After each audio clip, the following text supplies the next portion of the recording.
previous 6.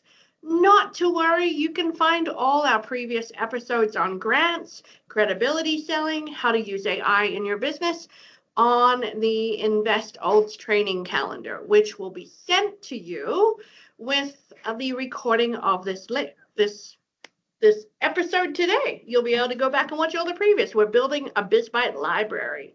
So with that said, for those of you who don't know me, I'm Michelle McFadden.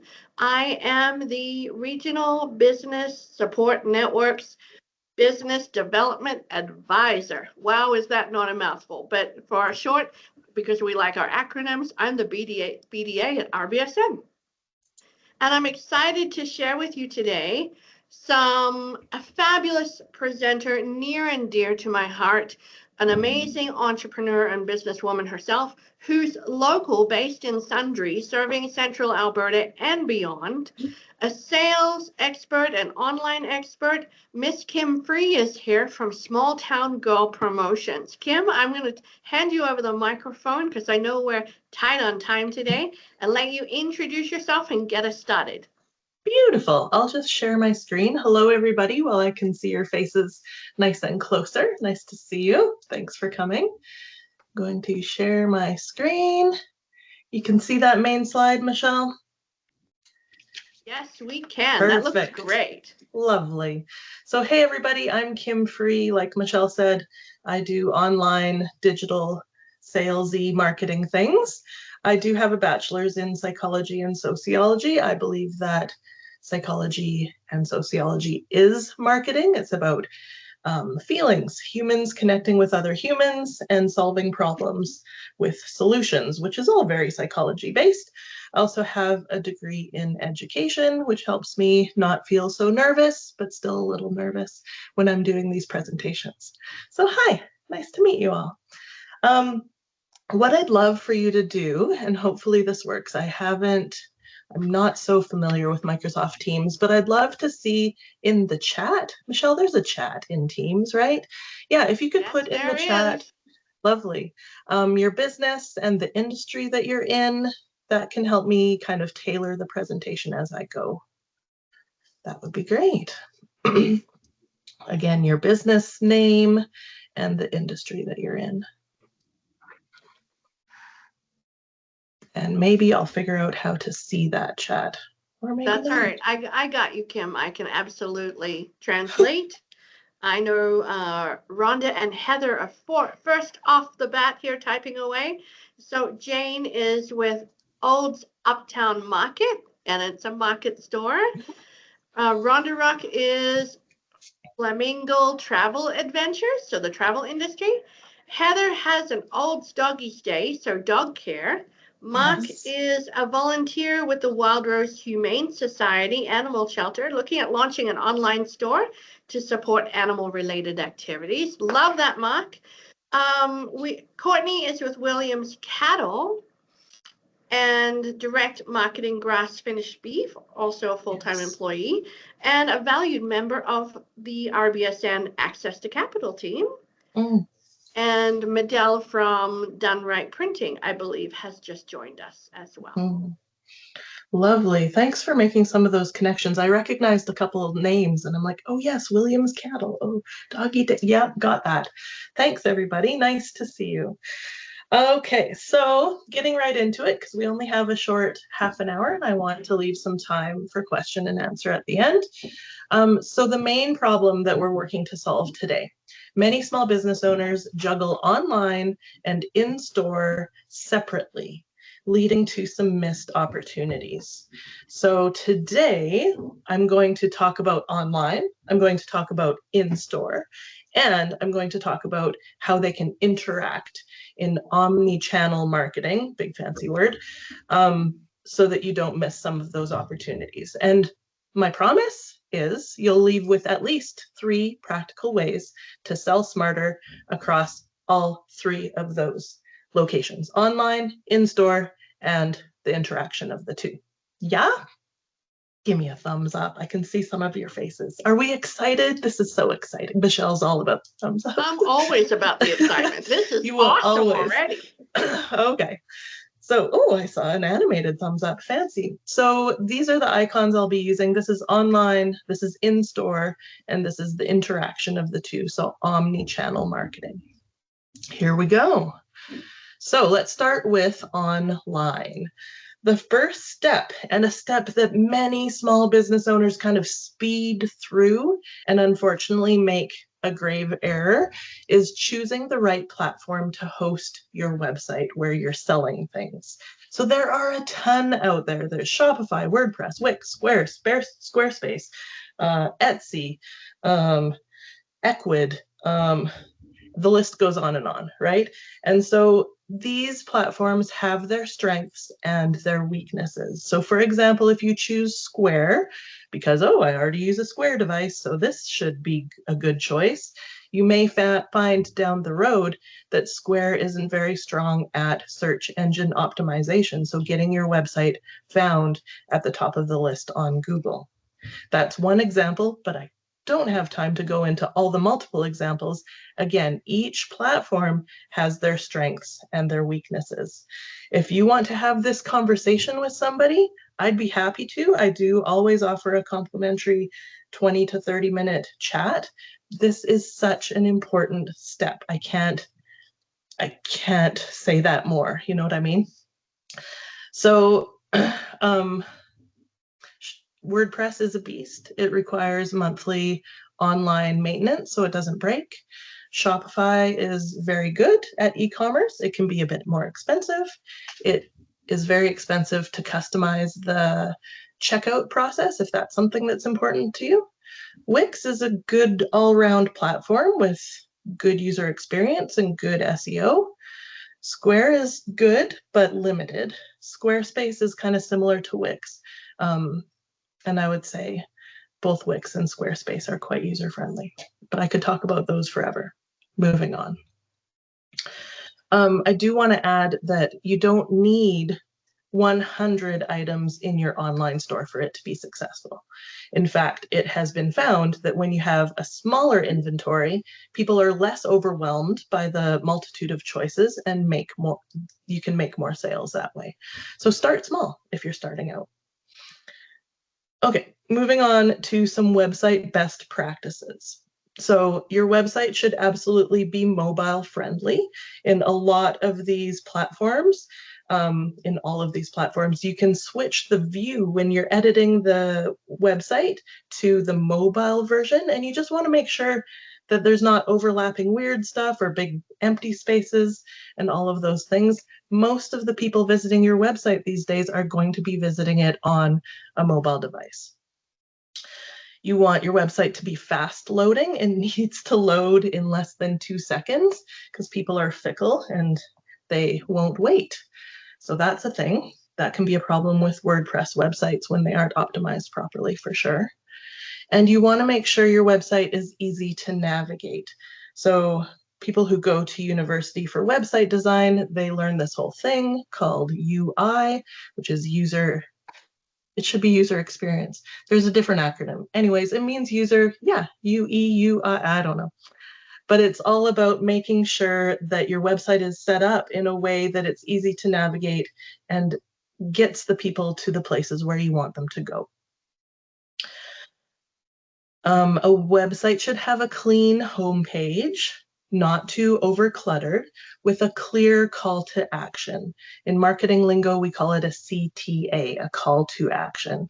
So words on buttons, for example, that say shop now or book a service, those can help to navigate people to the right spot on your website so they don't get overwhelmed and confused, because someone who's overwhelmed and or confused will not make a purchase. Getting down to your product pages. So say, for example, we are selling cows. We're selling cows. And so you have your cows showing on your website. You need to have clear photos that accurately show what you're selling, the cow. Descriptions written in human-friendly language, but also with some keywords that people are typing into Google to find your things. Prices, of course, and if possible, reviews or testimonials.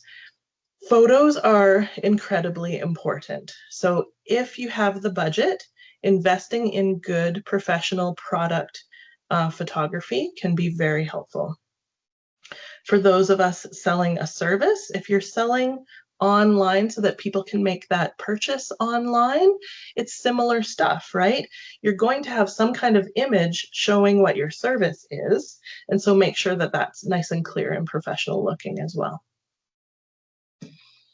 I hope you're writing down your questions as we go, because there will be time for questions at the end. Next is driving traffic to your website. So a few major keys here. You can't just, it's not like the Field of Dreams, if you remember that Kevin Costner, I think, movie. You don't just build it and they will come. There is some work that needs to be done to get people to your website. So the first one is search engine optimization, SEO.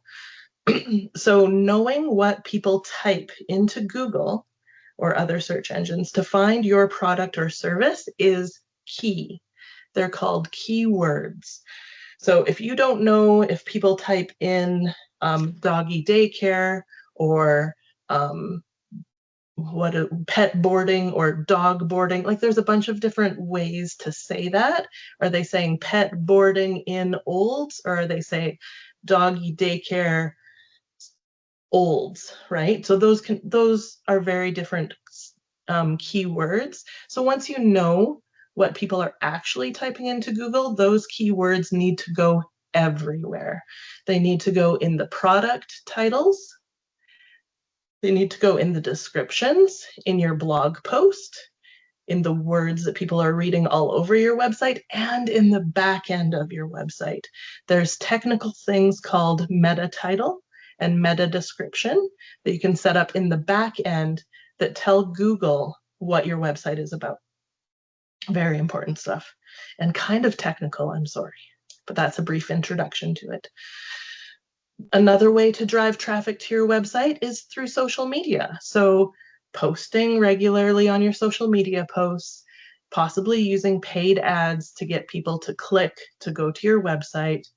Using link in bio tools like Linktree can help to direct people to certain spots on your website where you most want them to go. And email marketing. Yes, people still use email marketing effectively. Yes, we all are subscribed to too many email lists. Both things can be true. So start building an email list, even if it's small. You got to start somewhere. I started at 0. Michelle started at 0. We all start at 0. So add an email sign up to your website, possibly offer something in exchange for their email address. For example, a discount or a freebie, and then make sure to use those and follow up with helpful updates or promos. Yeah, email marketing can be super effective. I think that's all I have to say there.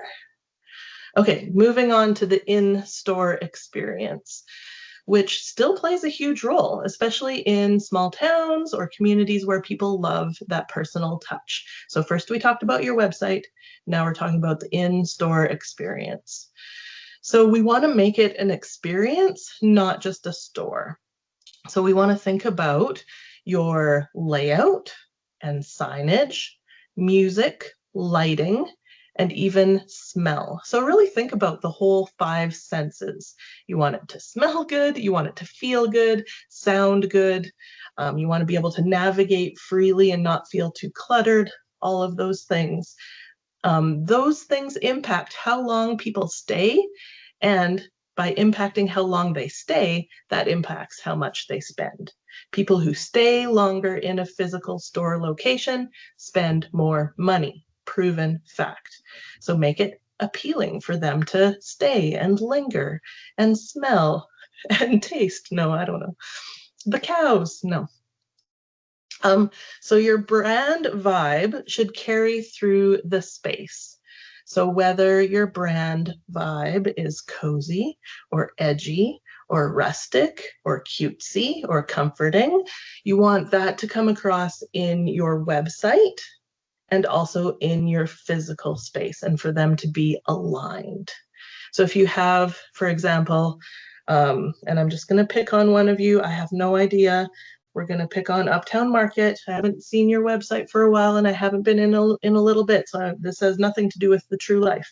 So if, for example, Uptown Market had a website that was all bright colors and very bold and exciting, and then you go in the store and they're playing calm, relaxing music, and they have soft smells, that is a misfit, right?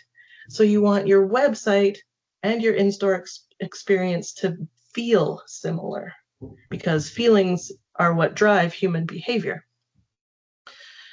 Next up, I think we're still here. So customer service, we can't ignore customer service. One warm, friendly team member can do more than any sale sign ever could, right? And so we want to make sure that our staff are trained to provide kind and friendly customer service, obviously, but also to ask open-ended questions, to share product tips, and make sure those customers are feeling valued and that they want to, again, stay longer. And lastly, capturing customer info in store is essential for that next step when we get into that omni-channel marketing. So and we see this all the time when we shop at the malls, right? You go to pay for something and right away they're asking for your customer email. And why would I give my customer email? Because I always ask, like, why do you need that again? They're like, oh, we give out these deals. We offer you, a discount on your birthday, or you spend $100, you get a $10 gift card, that kind of thing. So it entices me to say, okay, fine, here's my email address. And then that supports the next step, like I said. So collect those customer emails or phone numbers at the till.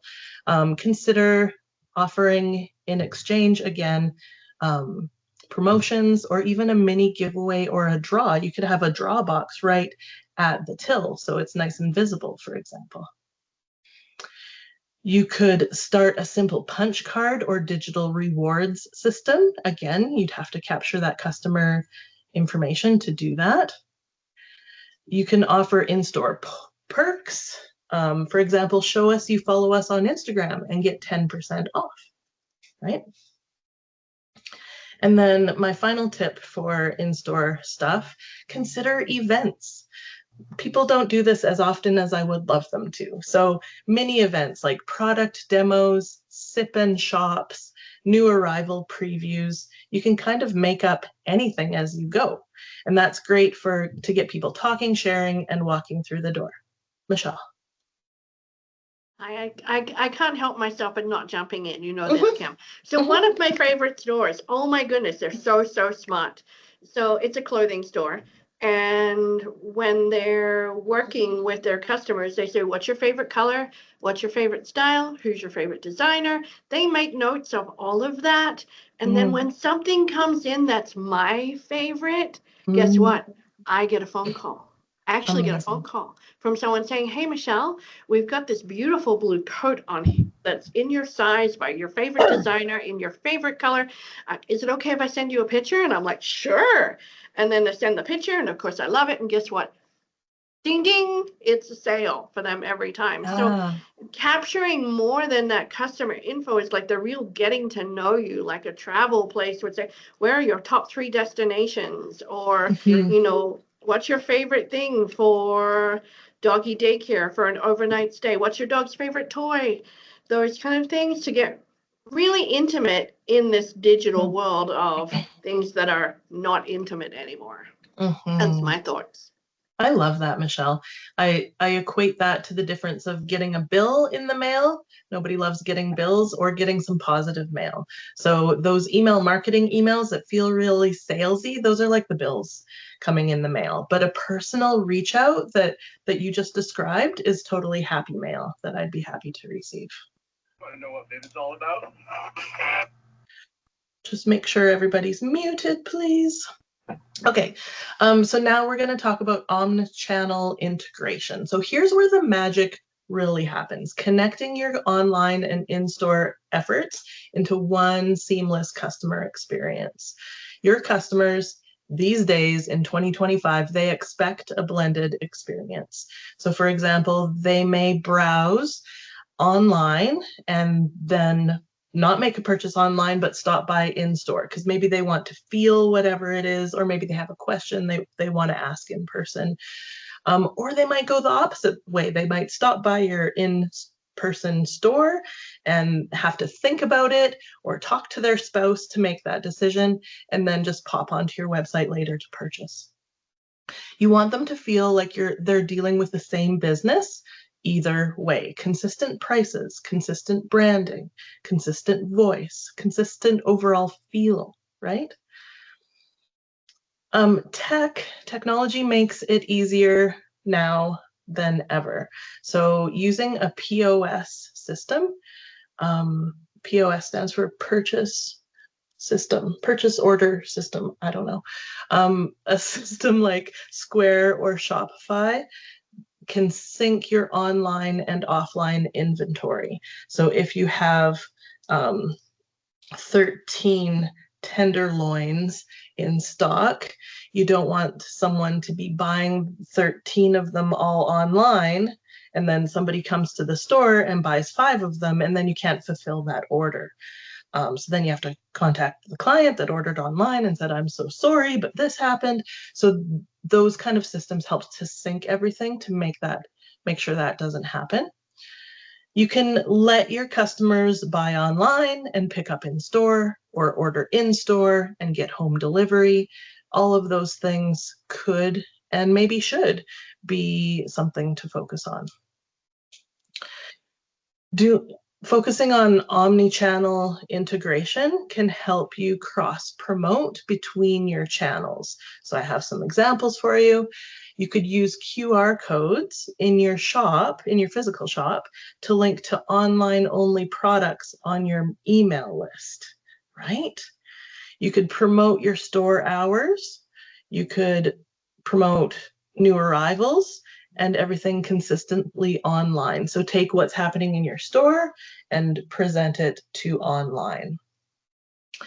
You can encourage reviews or Google reviews, for example, using a QR code at the bottom of your receipt, your physical receipt, or your digital receipt.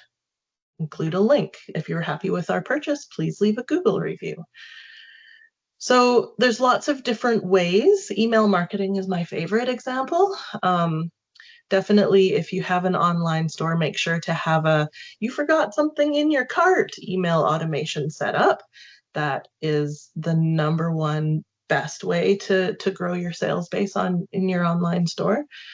But no matter what you choose one simple integration to start. So maybe syncing your email list with your POS system, or offering on local pickup as a delivery option. Start small so it's not overwhelming, because I get it, but maybe write down one thing from today's presentation that you can work towards implementing in your business. Okay, quick recap. So get your online shop in shape. So that includes user experience, easy to navigate, good call to action buttons, looking good. Search engine optimization is dialed up so people can find you in search engines. Next one is in-person shopping. So treat your in-store space like a brand experience. It should feel similar to your website. You want people to stay there longer. Think about all 5 what are those called? Senses, 5 senses. And finally, use both channels together for bigger wins. So this is when email marketing, QR codes, collecting people's contact information, following up with them like Michelle's example, those are all great ways. Okay. I just want to share this before I stop my screen share. We do have an offer running, 25% off a website checkup. These are I know it says social media, we do that too, but these are my website designers. So I just grabbed a quick picture of them, but a website checkup We go through all of the pieces of your website, from visual design to user experience, the back-end SEO stuff, how quick it loads, all of those things. So it can be really helpful. And then we can empower you to make a lot of those improvements yourself if you desire. So yeah, do we have some Q&A time, Michelle? Was I fast We enough? absolutely do. I'm all about the Q&A. But I just want, a great conversation to have, especially with business owners that I work with through the Regional Business Support Network, is that clarity of understanding how many times someone needs to see your content before they Yes. move into action to generate a sale. And I heard the number, I believe, is 28 times. Is that right? It's crazy. Yeah. Yeah, 28 times before. So if you're putting, social media posts out into the world, email marketing and saying, well, I've done it 3 times, it's not working. You haven't hit 28 times, my friends. Keep going. Keep going. And I still believe sales are built on, and this is my soapbox moment, the know, like, and trust principle. You need to allow people to know you, educate them to decide whether they like you or not, and then build that trust through credibility, reviews, things like that. And then the transactions come. Mhm. So you can't have the transactions and the sales before you start waking up every morning and saying, how do I allow people to know me? Mhm. Right? So Yeah.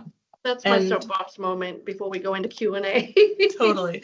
And I think as you and I think as Michelle taught me years ago, there's different phases in a business's lifespan, right? Sometimes when we're first starting out, we're often in the planting phase. So if we're thinking about farming and cattle, we plant all our seeds, and that's like getting the word out that our business exists. And planting is hard work. And the little sprouts don't happen overnight. You have to water them and tend to them and wait. And then comes the harvest, right? So many of you may be in the planting phase, and that's okay.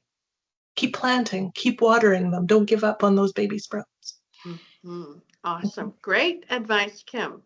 Mark has a question, I believe. I see a hand up. Go ahead, Mark. I Unmute. do. Thank you very much. Great information there, Kim. Thank you. Very, very useful. I do have a question. So I'm assuming most of us are rural-based organizations. And with the proliferation of the various types of social media these days, for rural, I guess, just rural families, for lack of a better term there, are there any platforms that you would highlight, or those that you'd say, no, maybe stay away from these? What are your thoughts? Yes, I'm going to share my screen again because I need to blow your minds. Because there are some misconceptions about where people are hanging out on social media. And I have done this research and I know where people are hanging out on social media.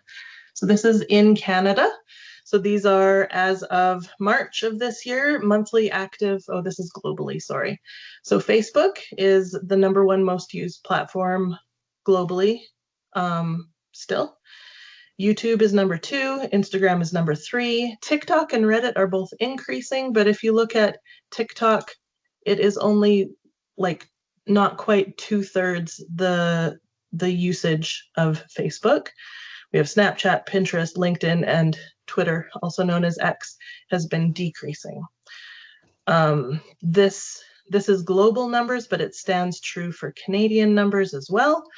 And if we look separately at Facebook and Instagram here, you can see Facebook is outnumbering the Instagram monthly users across all age ranges. So Facebook is not dead, and Instagram is still a thing, and TikTok is not as popular as many think that it is. Does that help? Yes, it is. It does actually. Thank you very much. Because we were actually curious at the shelter if we need to start branching out. Please say we do have a Facebook and Instagram, not a YouTube yet, so I'll have to look into that. But we weren't sure if we needed to branch out into TikTok. And just given the age of our volunteers, we weren't all that excited about it. So that's good to hear. And like eventually things change over time, right? These TikTok users, they will be addicted to TikTok and they will probably continue their addicted trends into adulthood. So a lot of TikTok users are younger or newer users. So I suspect TikTok will continue to increase.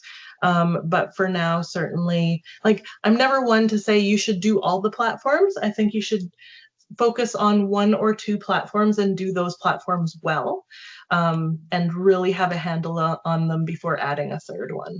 Otherwise, it's all just very hard. Thank you very much. Yeah. And we have another question from Heather. When talking about SEO, how do you identify the keywords? Really, it's a difficult thing. You purchase an online program for $100 a month and you use that. And it's very technical. So that's my real answer. We do keyword research for clients for $650 because it's intense and it's difficult and it's technical and you need specialized software for it. The cheater way to do it is to go to Google, type in like the first word of your niche, and then see what pops up, because Google is always suggesting keyword phrases that are searched for often. So if you type in dog and then just wait, it might pop up as doggy daycare olds, for example, and then you know that that is searched often. You won't know how difficult it is to rank for, you won't know the number of searches, you won't know whether you should put it on your homepage or your product page, but it's a start. And awesome, Kim. I know I have done SEO work myself, and it is a beast. Yeah. It is a full-time beast, and so I would most definitely hire it out if I were to try and do it again. Yeah. It is a beast, and there's really no guarantees. Even if you've done all the blog work, the keyword searches, even if you're paying for Google Ads, it's the remembering that. Correct me if I'm wrong, Kim. Here I go again with another Michelleism. Marketing generates awareness of your business, connection, conversations, credibility building, create sales. Two different things. So switching your mindset to think that, okay, I'm going to do a few blogs on my website and I should get some sales out of it, might not generate anything but an increase of awareness. Versus a direct increase in funds coming in your door. Yes. Let me see. Do we have another question? I think I saw Karen. Did I see you with a question? No. No, I was just playing with my buttons and messed up. That's okay. That's okay. Does anyone else on the line? Oh, I see Annie's typing. She's always great for questions, Kim. So stay tuned with that. Just a little bit of information while we're waiting for the next question. The Regional Business Support Network, the program that I run, is brought to you by the Town of Olds, Invest Olds, and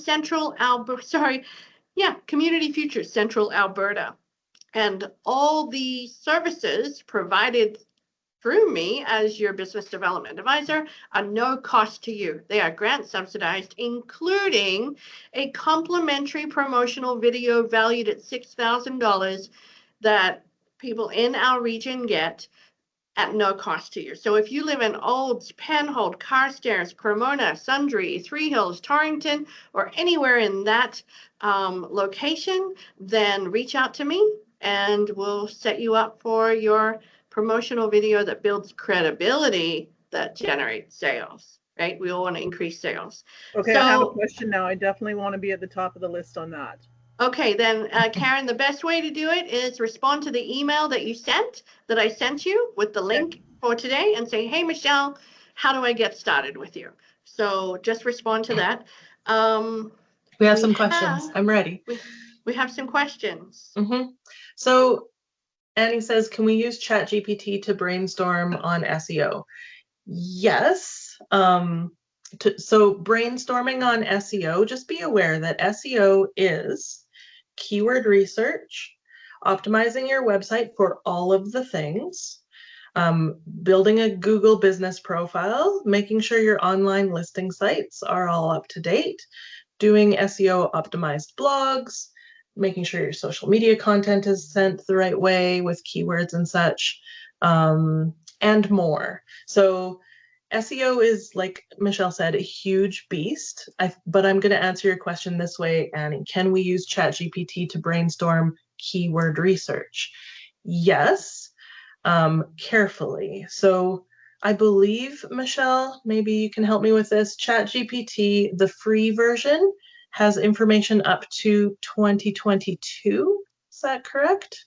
Yes, I think it's 2022 going into 2023. Yeah. Highly recommend investing the $20 or US a month. I paid that for the paid version of ChatGPT.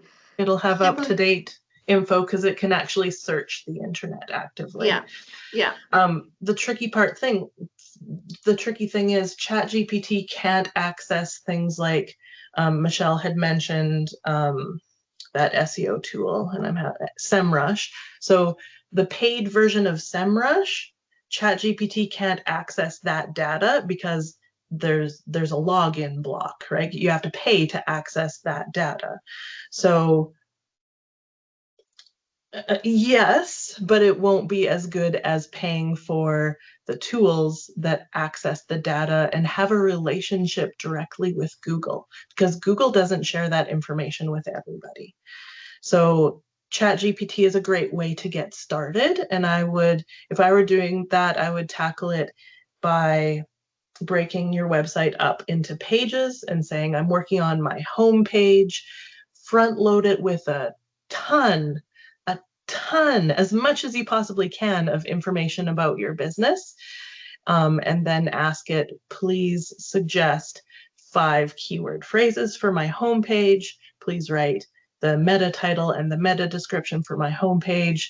Please write the copywriting for my whole homepage based on website best practices. But then, of course, you also want to edit that copywriting to make sure it matches your tone of voice and business feel. There's a lot, like, I could go on this forever, I'm sorry, but people say, I'm building a website, this is my business, and they don't realize to build an excellent website that can get found on Google, it's a beast of a job. Like, there's so much more to it than just pushing the button and saying, I'm done my website. Awesome. We have another question. I see Courtney with her hand up. Yeah, I wrote it down. I have to find it again. Okay, yeah. So you mentioned that on your product pages, you should be putting like pictures and descriptions and then a review. Are you putting like reviews from Google right on into your product descriptions? Or like, how would it depends? How would you do that? Yeah, I think it depends on the platform. First of all, because the different platforms set up product pages differently.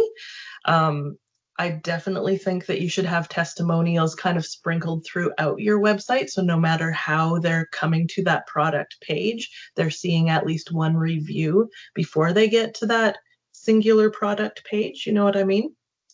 But yes, you could add, like in the description of the product itself at the bottom, you could add a review that is specific to that product at the bottom. I think that would be very powerful. So answer, yes, yes, and yes. Testimonials all over. Thanks, I appreciate it. I'm seeing Jane's question. We are a one-stop market store. We currently only use Facebook for marketing. Not sure by creating a website would be more beneficial as we have lots of miscellaneous stock. So the reason that you might want to consider building a website, Jane, is because you don't own Facebook. Facebook is a tool that you rent, and the algorithm can change anytime. Or you could, and I've seen this happen to other businesses many times, lose access to your Facebook page. And then you'd have to start rebuilding from scratch. Whereas a website is a tool that you own. You can change things on it. You can work on the SEO regularly. And that way, when people are on Google and they type in Uptown Market, some of them won't be able to see anything about you if they don't have a Facebook account, first of all. But also, when you type it into Google and you go to the website, like, there's so many things. But yes, you should have a website even if you just have lots of miscellaneous stock. Thank you very much for your answer, Kim. Appreciate it. Wonderful. Well, I think that comes to time, ladies and gentlemen. We are a little bit over time, so I appreciate you sticking with us. Again, Kim has made that amazing offer of a 25% discount if you want your website reviewed by Small Town Girl Promotions. And I have worked with Kim on many projects, presenting and running my own personal websites through her team. And I can't say enough. I actually will be audacious enough to say she is the best in Central Alberta, bar none. The most valuable, the most affordable that I've ever seen. She does amazing work. You need to definitely reach out to her. I do believe, Kim, at the beginning of this session that you said you would maybe do a 20 to 30-minute consult with our attendees at no charge. So thank you for that, because that's a lot of time. Really, really appreciate that. And ladies and gentlemen watching the recording, you've already received this email with the recording in it. Those of you who joined us live, thank you. You will receive the recording and the link to the rest of the episodes in the Biz Bite library, including Kim again presenting about how to use AI in your business. There is a 40-minute Biz Bite, I think it is, in the library already there waiting for you to engage with. So with that said, thank you so much for joining us on the Regional Business Support Network Biz Bite. And again, we are here complimentary to you at no cost, courtesy of the Town of Olds, Invest Olds, Community Future Central Alberta, and Prairies Economic Development Canada. So when people are saying, hey, I'd like a grant for your business, hi, I'm Michelle. So we have lots of great availability to help your businesses grow, be profitable, increase their sales, manage your people, and more. So I have put my email in the chat if you want to go find it and book an appointment with me to talk about your business at a later date. So with that said, Kim, thank you so, so much for being a part of this program. And like I said, ladies and gentlemen, reach out to Kim. You can find her at Small Town Girl Promotions, sgtp.ca, for more information about her services as well. Thanks, everybody, for joining us. We'll see you next time. We will have an exciting Biz Bite once a month. Our next one is, Kim, you're going to love this, knowing your numbers in your business.